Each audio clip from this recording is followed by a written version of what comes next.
What's going on, everybody, and welcome back to Comic Breakdown. Today we're hopping into the final issue of Exceptional X-Men with issue number 13, and this is bringing our tale of these new mutants to a close. Axo, Malay, Bronze, all these guys are being taught by Emma Frost, Iceman, and Kitty Pryde. This has been really a learning experience for everybody involved, but now it's time to truly put them to the test. With Kitty Pryde thrown into the past, the kids are the only one that can go back there and try to save her. And that's exactly what we had seen in the last issue. Now, as we pick up in this one, we see Deerfield, Illinois. We're picking up with Kitty Pryde waking up here in the past. And as she begins to look around, she quickly sees the teenagers. They started walking around looking for her. They couldn't really find her, but they ran into past Kitty Pryde. When Kitty goes to rush over, she doesn't notice herself at first. But with Emma being able to telepathically communicate with all of them, she lets Kitty know that you can't go near the teens. It takes her a second to register, but then she sees herself, knowing she can't create a paradox. Doesn't want to create a butterfly effect. Now at this point, Kitty's pretty much caught up on what's going on here. If she were to guess the time frame of where they're at, this is a couple months before Professor X showed up. This is before her abilities had activated. Under no circumstance should she go mess with herself. Should she talk to herself? Should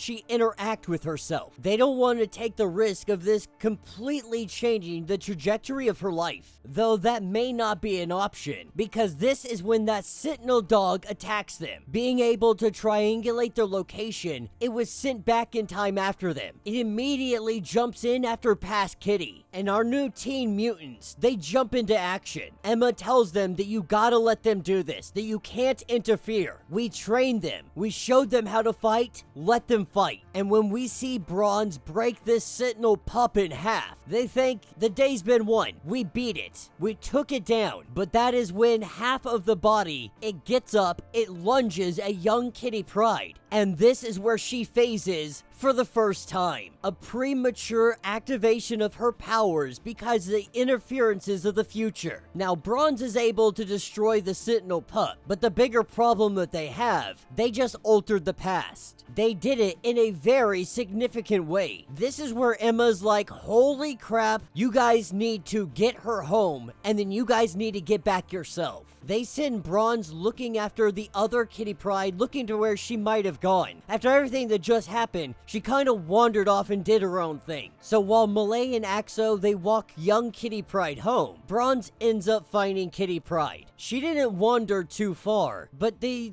truth is, Kitty's having a lot of difficulty with what's happened in her life as a whole. This is where her and Bronze really do have a great heart-to-heart. At one point, Kitty Pryde really thought she regretted everything, her entire life, everything that led up with the X-Men. And Bronze tells her, like, if you really feel that way, if that's the way you truly feel, we can change it all right here. We can go to young you and say never go with Charles Xavier. We have the choice to change it all right now. But that's not what Kitty wants. She would have never met Bronze, Alex, all the others. In that moment, she wanted to take everything back, but it's not something she actually meant. The truth is, she's proud of Bronze. She's proud of the other mutants. She's proud to be a teacher. She had been very reluctant to step into this role. She wasn't really sure if this is what she wanted to do, the path she wanted to go, and even Bronze, she brings this up, like, you've been telling us you want nothing to do with the X-Men, but you've been training us to be X-Men. Like, none of this makes any actual sense. And Kitty Pryde, she's like, I can't really explain this myself. Like, if you know a good therapist, point me in the right direction.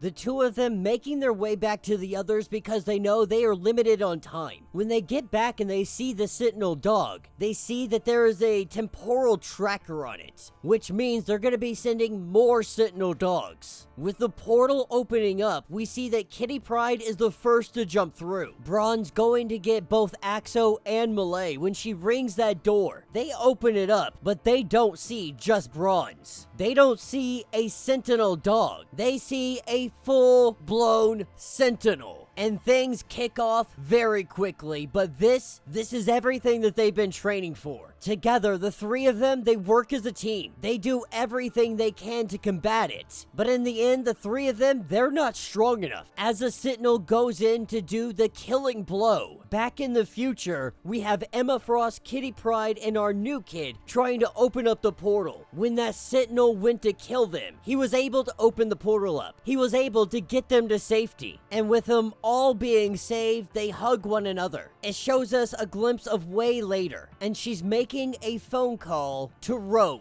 That is where this issue will end. And holy crap, that was a bad issue.